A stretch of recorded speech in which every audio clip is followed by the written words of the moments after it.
Welcome to the debate. Usually, a corporate transition is, a lot like building a new factory across town. Right. It's an orderly, slow, and relatively safe process. You wind down the old assembly line, you spend a few years designing the new facility, and then when everything is tested and ready, you finally flip the switch. Yeah, ideally. Exactly, ideally. But today, we are looking at a company trying to retrofit a nuclear reactor with a completely experimental core, while that exact same reactor is still, actively required to power the entire eastern seaboard. You cannot take it offline for even a fraction of a second without just plunging the whole system into darkness. And the stakes for getting that retrofit wrong are, well, it's absolute catastrophe. I mean, it is the defining corporate narrative of this entire market cycle. Precisely. So we are unpacking the true trajectory of Alphabet Inc., obviously trading under the ticker GOOG. We're looking at a company currently priced at $303.41, commanding this just staggering $3.67 trillion market capitalization. It's a massive number. It really is. And the central disagreement we need to resolve today is this. Is Alphabet a pristine mega-cap right-side compounder that's successfully engineering a second explosive growth curve fueled by AI and cloud profitability? Or, on the flip side, is it beneath the surface a late-stage giant masking structural margin degradation because, they're burdened by unprecedented capital expenditure requirements and dangerously vulnerable to a catastrophic antitrust disruption? Right, those are the two paths. And they really could not be more divergent. No, they couldn't. So my position is that Alphabet is actively defying the laws of large numbers. When you look at the underlying mechanics, we have a business combining 18% year-over-year revenue growth with 31.1% earnings growth. Sure, on paper. And it's all supported by a fortress balance sheet carrying roughly $60 billion in net cash. So I argue that Alphabet is proving its massive AI investments are not defensive waste, but they're actually driving measurable, highly profitable acceleration across the entire ecosystem. I come at it from a completely different way. My position is that the sheer brute force required to maintain this facade of dominance is fundamentally unsustainable. Facade? Yeah, facade. When you examine Alphabet's unprecedented $91.4 billion capital expenditure cycle against the free cash flow that has dwindled down to only $38.1 billion, it paints a very different picture. Combine that with a mature corporate growth profile and a severe, looming DOJ antitrust overhang, and you are looking at a stock whose multiple expansion is capped. But the execution risk here at a $3.67 trillion valuation is massive. And frankly, I think it's heavily underpriced by the broader market. Okay, well, let's ground this by looking at the sheer scale of the operation, right? Because the numbers in the executive summary of this slide deck present a fascinating dichotomy. They do. On one hand, you have the footprint of a legacy giant. We're talking $402.8 billion in total top-line revenue. But on the other hand, you have these startup-like efficiency metrics. The operating margins are sitting at a dominant 31.6%. Which is high, yes. I want to pause on that because it is incredibly difficult to conceptualize. When a company is generating over $400 billion in revenue while maintaining operating margins north of 30%, it proves that this is not some late-stage speculative bubble. It is a high-quality, right-side compounder. I have to stop you there, though, because you are looking at that 31.6% operating margin as a sign of, effortless structural dominance. It is structural dominance. But you have to look at what it is costing them to defend that margin. This is not elegant organic growth. This is brute force survival. Oh, come on. Survival? Absolutely. To maintain those margins and that 18% revenue growth, Alphabet had to unleash a $91.4 billion Capex wave. Let's really think about what $91.4 billion means in a single cycle. It means they're building the future. We are not talking about hiring more software engineers or running a marketing campaign. We are talking about pouring concrete. We're securing land rights. acquiring gigawatts of electricity from power grids, and buying tens of thousands of premium Nvidia GPUs at what, $30,000 to $40,000 apiece? Right, the infrastructure layer. Exactly. So we have to ask ourselves, is throwing almost $100 billion at physical AI infrastructure true innovation? Or is it the defensive panic spending of a monopoly, terrified of being disrupted by OpenAI and Microsoft? Okay, but defensive spending usually results in massive margin compression. If you're just throwing money into a furnace to stay relevant, your net profit margins do not expand. They haven't felt the full depreciation hit yet. Yet, Alphabet's net profit margin is 32.8%. I mean, they are earning 31.1% more than they did previously. To truly contextualize this, I want to apply Aswath Damodaran's 4 gravity walls framework from the deck. Okay, let's go through the walls. Right, so it evaluates revenue growth, operating margins, capital efficiency, and discount rates. Let's start with the first wall, revenue growth. Alphabet's performance here is definitively strong. It's marked as a green light. Sure. Generating 18% year-over-year growth on a $403 billion base is mathematically astounding. It is a large absolute number, certainly. But where is it coming from? Well, it's coming from diversified growth. It's not just search ads anymore. Google Cloud alone grew approximately 31%, reaching $43.2 billion. Yeah, cloud is doing well. There is a brilliant historical analogy here that we need to unpack, actually. Amazon in 2015. Think back to that era. Amazon was growing revenue at around 20%, but the critical shift was that Amazon Web Services, AWS, was beginning to change investor perception. Right, the margin profile changed. Exactly. People stopped looking at Amazon as a low-margin retail logistics company and started valuing it as a high-margin enterprise software platform. The stock doubled over the next 2 years as the market recalibrated its multiples. Google Cloud is doing the exact same thing for Alphabet right now. It is forcing the market to stop valuing Alphabet merely as a cyclical internet ad utility and start re-rating it as a multi-engine digital infrastructure platform. That is a compelling argument. I'll give you that. But have you considered the structural difference between Amazon's retail business and Alphabet's search business? What do you mean? Well, Amazon's core retail was notoriously low margin, right? They were moving physical boxes on razor-thin spreads, so when AWS came along with software-like margins, it was a massive, accretive event for the entire company. True. Alphabet's core search business historically enjoyed some of the highest margins in the history of capitalism. I mean, it was essentially a toll bridge on human curiosity. A very lucrative toll bridge. Exactly.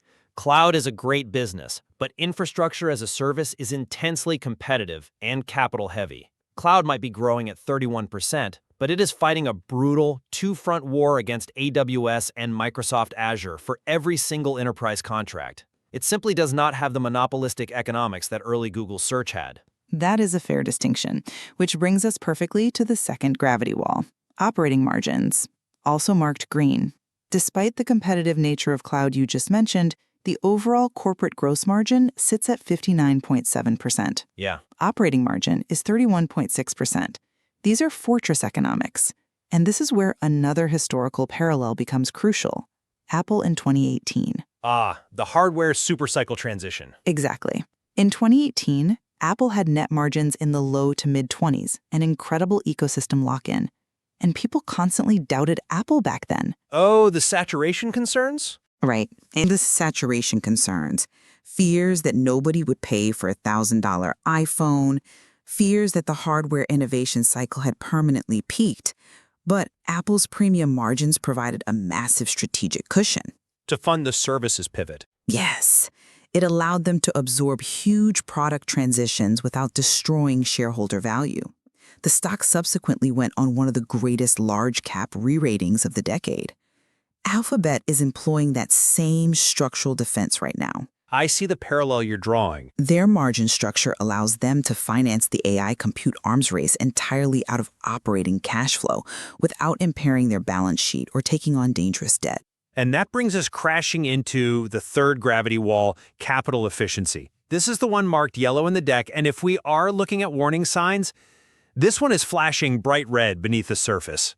I wouldn't say bright red. You mentioned funding the arms race out of cash flow. Let us actually look at those cash flows. Yes, Alphabet has an impressive return on equity of 35.7% and generated $164.7 billion in operating cash flow. Which is incredible. But what happens after they pay for that AI arms race? Free cash flow plummets to $38.1 billion.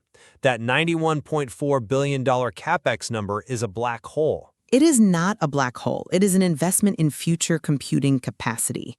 You are looking at it like a static balance sheet, but this is an infrastructure race. It is a speculative investment based on assumed future demand that may not materialize. Think about Meta in 2022 and 2023. Do you remember what happened when Mark Zuckerberg decided to pivot the entire company to the metaverse? Well, yeah, but that was... Meta surged their capital spending on a new, unproven paradigm. They bought servers, they hired VR engineers, they poured billions into reality labs. The market did not view that as a strategic cushion. The market viewed it as rampant value destruction. That was a completely different product, though. It triggered a brutal, unsparing 70% re-rating of the stock from peak to trough. Alphabet is risking the exact same psychological shift in the market right now. If AI inference demand does not immediately materialize to offset the sheer depreciation cost of this massive compute arms race, investors will punish Alphabet just as viciously as they punished Meta. I am fundamentally not convinced by that line of reasoning, because there is a massive structural difference between Meta's metaverse pivot and Alphabet's AI rollout. Which is? Meta was trying to build a speculative consumer virtual reality platform that did not yet exist. Nobody was using it, and there was no built-in monetization engine. Okay, fair. Alphabet's Capex, on the other hand, is directly tied to an existing, hyper-profitable monetization engine. They are enhancing search, cloud, and workspace, products that billions of people already use every single day. Enhancing or desperately defending. They are not trying to invent a new user behavior. They are optimizing an existing one. And the market recognizes this difference, which is why the fourth gravity wall discount rates and valuation remains entirely supportive of the stock. It's the third green light. Wait, you think a 28.04x trailing PE for a nearly $4 trillion company is a supportive valuation? When paired with 31.1% earnings growth, absolutely. The forward PE is 22.62x. That gives us a PEG ratio, price to earnings growth, of 0.9. A PEG under 1.0 for a monopoly-grade asset is incredibly rare in modern markets. Rare doesn't mean justified. Look at Nvidia in early 2023. Not in terms of hypergrowth magnitude, but in terms of market psychology. In early 2023, Nvidia looked expensive on a trailing basis, but the market was wildly underestimating the duration and sheer scale of the AI earnings cycle. Nvidia is a completely different beast. But once investors realized the forward multiples were far too conservative, the stock exploded. I argue that Alphabet's forward multiple of 22.6x is similarly understating the duration of their AI cycle. For a net cash, 30% margin compounder, a mid-20s multiple is an absolute bargain. I have to push back strongly there, because applying an NVIDIA framework to Alphabet is a dangerous category error. NVIDIA sells the shovels in a gold rush where demand outstrips supply by orders of magnitude. Right. Alphabet is not selling shovels. Alphabet is fundamentally an ad-dependent software and services giant. Applying that hardware-level multiple to Alphabet assumes that generative AI will create entirely new, net additive revenue streams in the same way GPUs did for NVIDIA. It will. But we need to talk about the mechanics of AI cannibalization. I think the cannibalization fears are vastly overstated, honestly. Let me unpack exactly why they aren't. Think about a traditional Google search. You type a query, and Google gives you 10 blue links. 3 of those at the top are sponsored. Standard model. Yeah. The cost for Google to run that traditional search is fractions of a penny. Now think about an AI-generated search overview. You type a query, and a massive large language model processes billions of parameters to synthesize a perfect conversational answer right at the top of the page. Which provides a better user experience. Sure, But the compute cost for that AI query is anywhere from 10 to 50 times higher than a traditional search because it requires active GPU inference.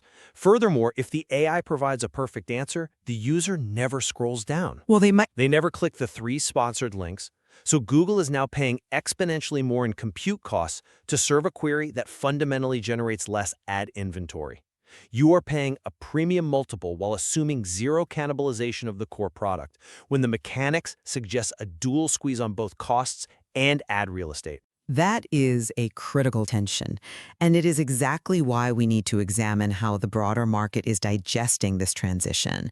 We need to look at both the market clock and the corporate clock from the datasheet. Okay, let's look at the clocks.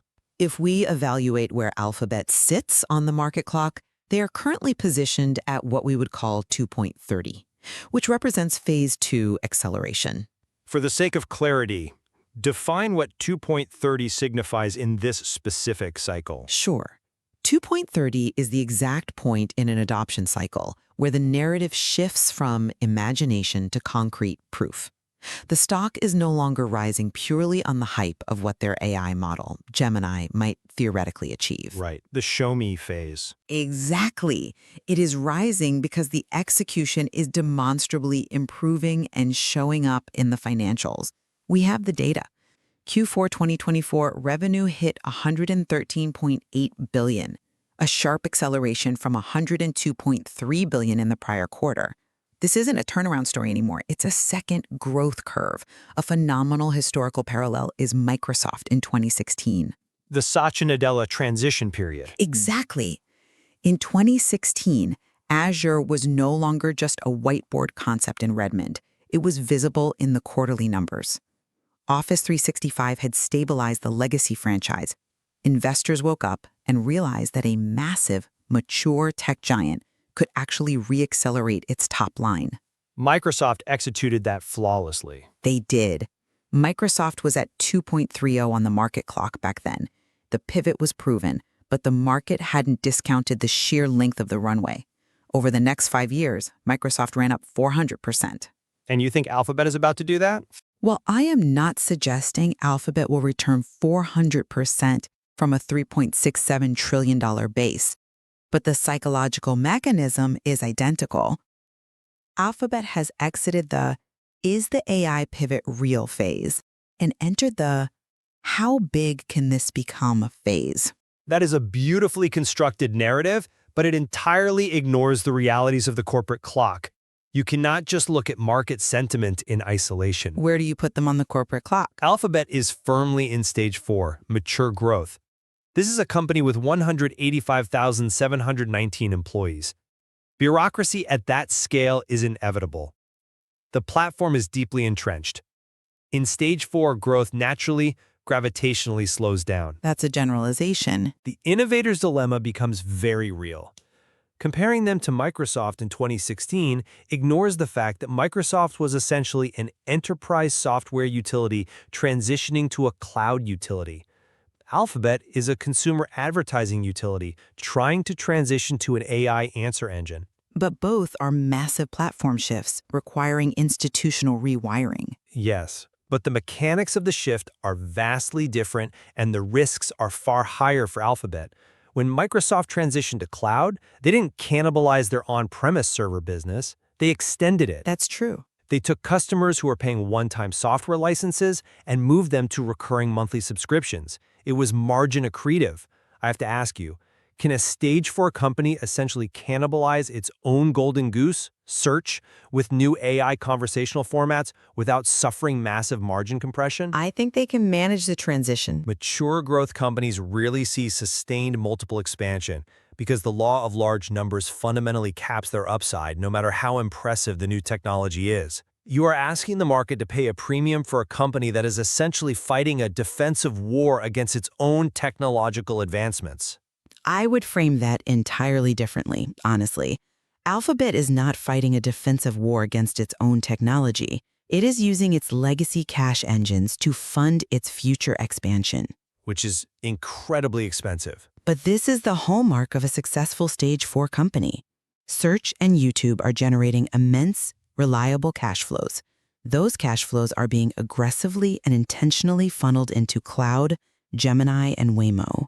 Right. Alphabet's old business is actively funding the new business. This matches the true definition of a mature growth compounder that can still create massive shareholder value. It is not an aging utility waiting to be disrupted by a nimble startup. It is an active participant in its own evolution. But the market action is starting to tell a different story. If this transition is as seamless as you suggest, the technical digestion of the stock should look bulletproof. It does look bulletproof. Let's dig into the extreme scan and geometric order metrics from the datasheet, because I think unpacking these technical indicators reveals a lot of underlying exhaustion in this AI narrative. I welcome that because I read the technical data as highly constructive. The extreme score sits at 8 out of 20. That is a fantastic reading for a mega-cap tech stock. How so? It shows that institutional sentiment is positive, but we are nowhere near a euphoric blow-off-top state. Positioning is not maximally crowded. There is plenty of room for institutional money managers to expand their positions. If they want to. Look at the recent price action. The stock doubled from the June 2025 low of $142.66 to an all-time high of $350.15. Now, it is sensibly digesting that massive move, currently trading at $303.41, which is roughly a 12% pullback from the all-time high. You call a 12% drop sensible digestion? It is exactly what you want to see if you want a durable rally. After a violent re-rating, a stock needs to pause. Look at Microsoft in October 2019. Okay. Like then, Microsoft had rallied strongly, but there was a distinct lack of absolute exuberance. Investors were treating cloud as a solid growth driver, but hadn't yet priced in the total platform dominance we see today. That lack of extreme euphoria provided the launchpad for massive further gains. I see. An extreme score of 8 out of 20 implies that there is enough recognition to validate the bullish thesis, but not enough exuberance to exhaust the buying power. I read those same technicals completely differently when looking at the geometric order metrics. Alphabet is classified in geometric order 1, velocity. But let's look at the actual numbers inside that classification. Okay, let's look at them. The sigma distance is 3.67. That means the stock is trading nearly 4 standard deviations above its long-term historical mean.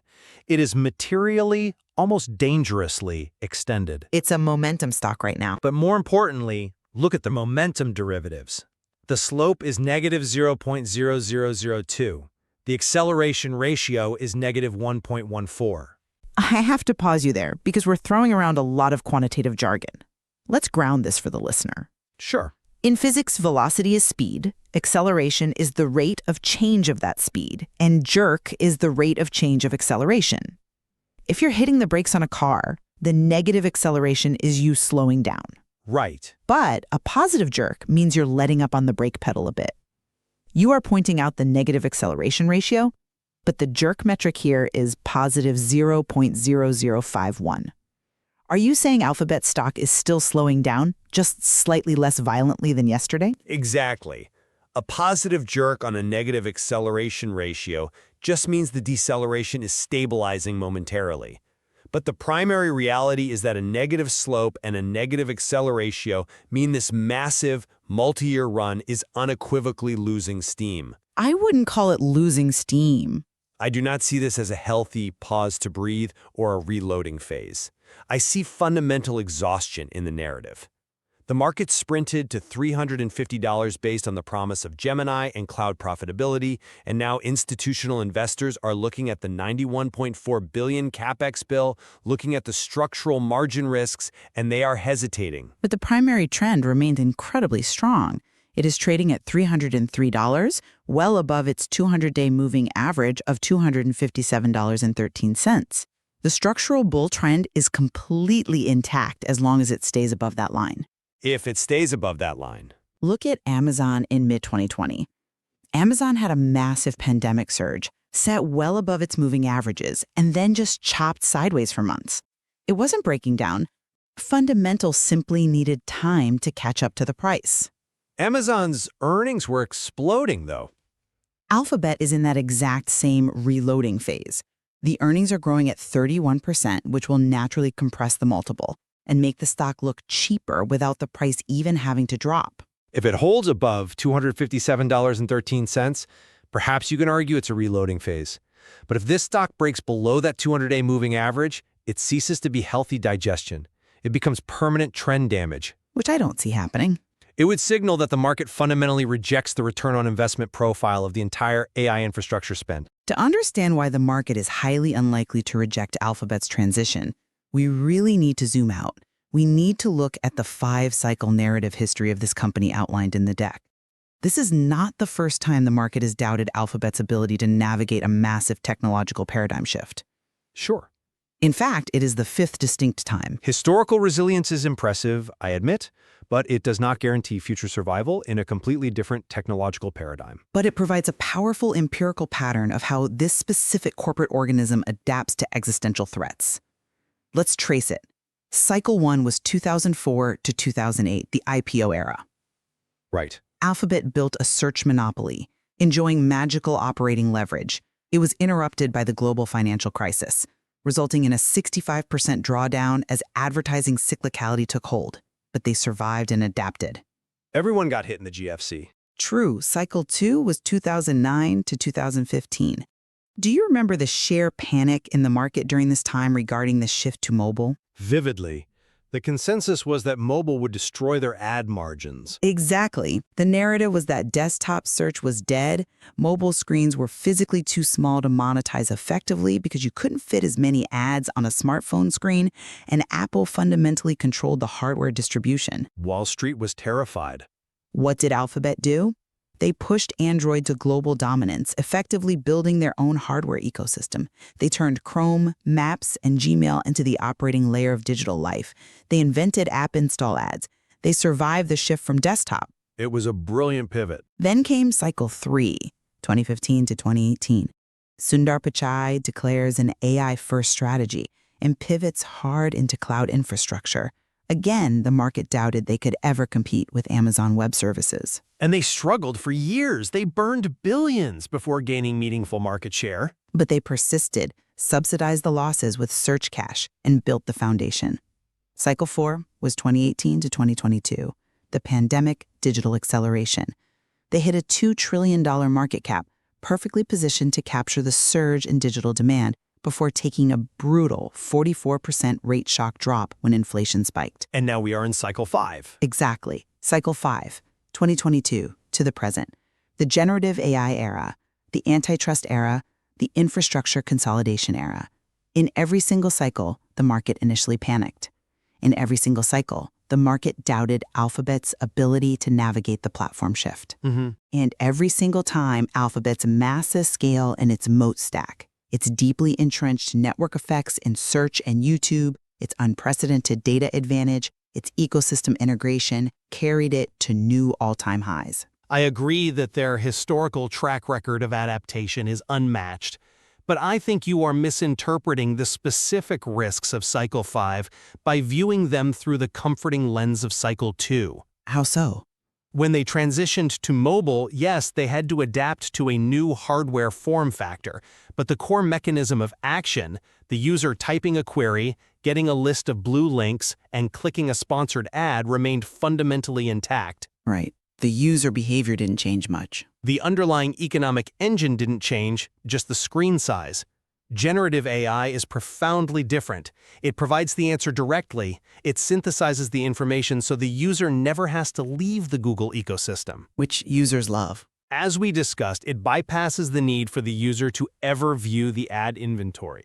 That is a structural, existential threat to the business model itself, not just a shift in the delivery mechanism.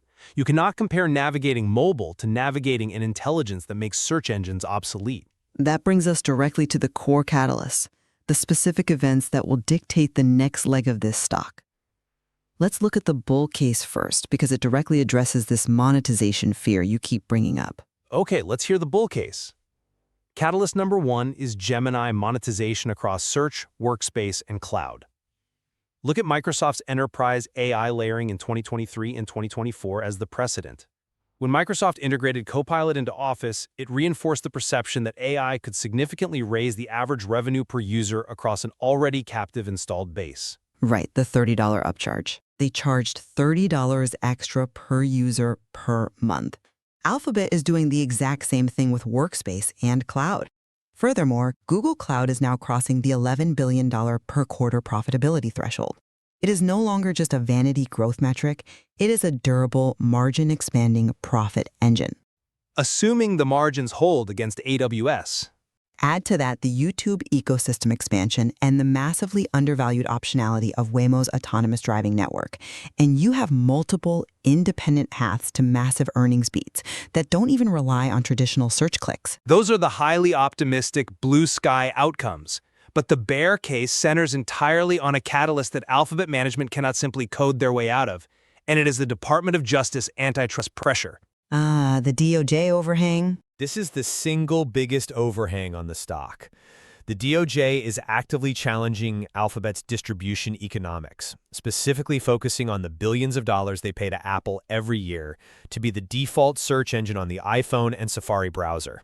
It is a known risk. It has been heavily covered in the financial press, and arguably it's already priced into that 22x forward multiple. It is covered, but I argue it is nowhere near fully priced in. Look at Microsoft in the year 2000. During the Microsoft antitrust trial, the underlying business of selling Windows and Office remained incredibly strong. True, they kept printing cash. The company was fundamentally sound, generating massive cash, but the stock was dead money for years. Why?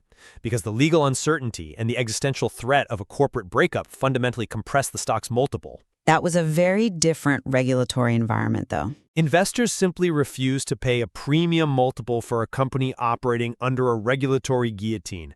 I argue that if the DOJ successfully impairs Alphabet's default distribution economics, say if they force Apple to offer a blind choice screen where users have to actively choose their search engine when they set up a new phone, Alphabet's guaranteed search volume will drop. You really think so? Monetization will compress, and the stock will instantly re-rate back down to that $250 to $260 support level, regardless of how impressive Gemini is or how profitable Cloud becomes. I'm just not convinced a Microsoft 2000 scenario plays out identically here, largely because consumer behavior is different. The behavioral lock-in for Google search is profoundly strong. Their brand strength is practically insurmountable. Brand strength doesn't negate regulatory action. Googling is literally a verb in the dictionary. Even if regulators force a blind choice screen on iOS devices, the vast, overwhelming majority of consumers will manually select Google because of the superior data advantage and intent-matching algorithms they have built over 2 decades. It introduces friction, though. People use Google because it works best, not just because it's the default. But I certainly acknowledge the regulatory overhang is real, which is why disciplined portfolio construction and risk management are absolutely paramount here. Let's walk through the 6 specific buy conditions from the sheet that we use to evaluate position sizing. Let's run through them, because I think the final condition proves my point entirely. Condition 1, revenue growth above market for its size. That is decisively met with 18% top-line growth. Condition 2, durable profitability, met with a 31.6% operating margin. Okay. Condition 3, corporate stage 2 through 5, met. They are in stage 4. Condition 4, geometric order less than or equal to 1, met. They are in order 1, velocity. Condition 5, technical trend signal open, met. The primary trend signal has been open since June 2025 at $167.36. So 5 are met.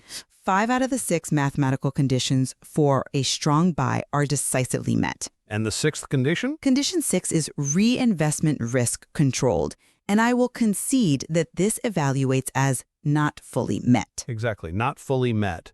And why is it not met? Because of the $91.4 billion Capex number. Yes, the infrastructure spend. This number is so astronomically large that return visibility must continue improving quarter by quarter to justify it. This is the crux of my entire argument today. You have a rigorous checklist designed to manage risk, and the specific condition related to capital allocation and execution risk is flashing a bright yellow warning sign. which is precisely why the position sizing recommendation must be calibrated. The conclusion here is not to go all in or treat this as a speculative growth play. Then what is the recommendation? The logical recommendation is a 4 to 5% portfolio weight accumulating on the right side in the 290 to 305 zone. At this specific sizing, you're treating it as a high-quality mega-cap compounder. Even with the Capex risk? The underlying logic remains sound. Alphabet has $126.8 billion in total cash. They have the unparalleled balance sheet flexibility to absorb mistakes, fund this massive Capex wave, pay whatever legal fines the DOJ throws at them, and still return massive amounts of capital to shareholders through buybacks. That is a lot of weight to put on the balance sheet.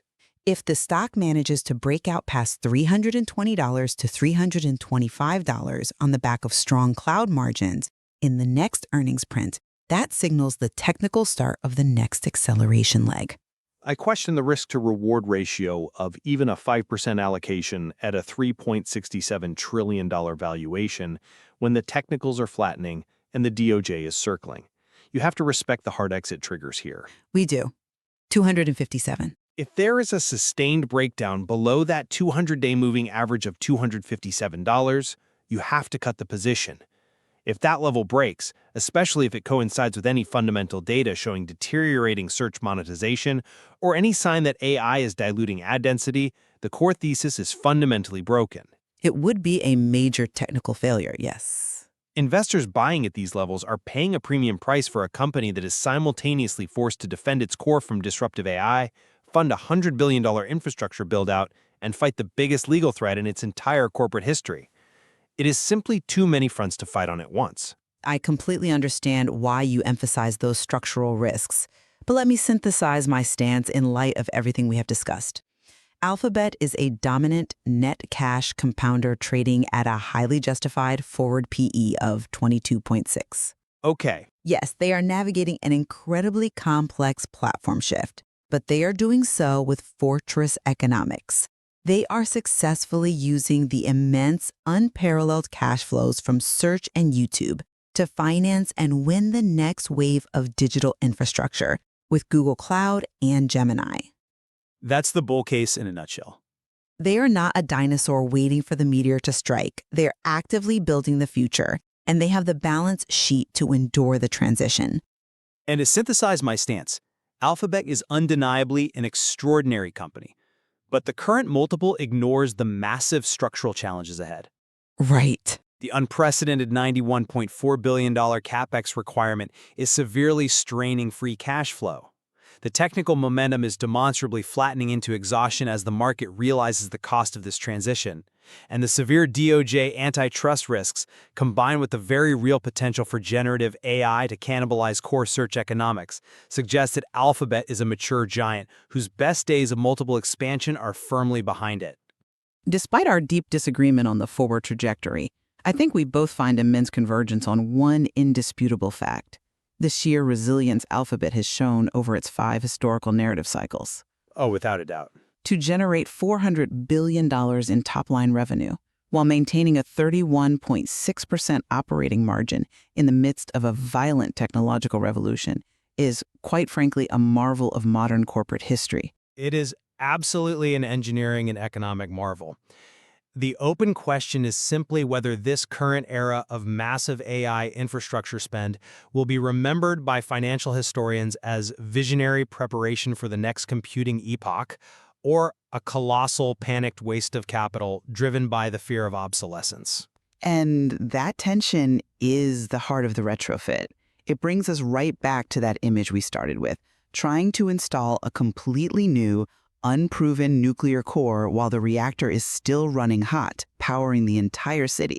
It's the ultimate high-wire act. Alphabet has the capital, they have the world-class engineers, and they have the underlying cash flow. But performing open-heart surgery on your core monetization engine while the regulators literally hold a scalpel to your throat, it really is the ultimate high-wire act. We'll see if they make it across. Whether they can successfully cross that wire is a defining question of this cycle. Thank you for joining us for this deep dive into the mechanics, the history, and the future of Alphabet. Until next time.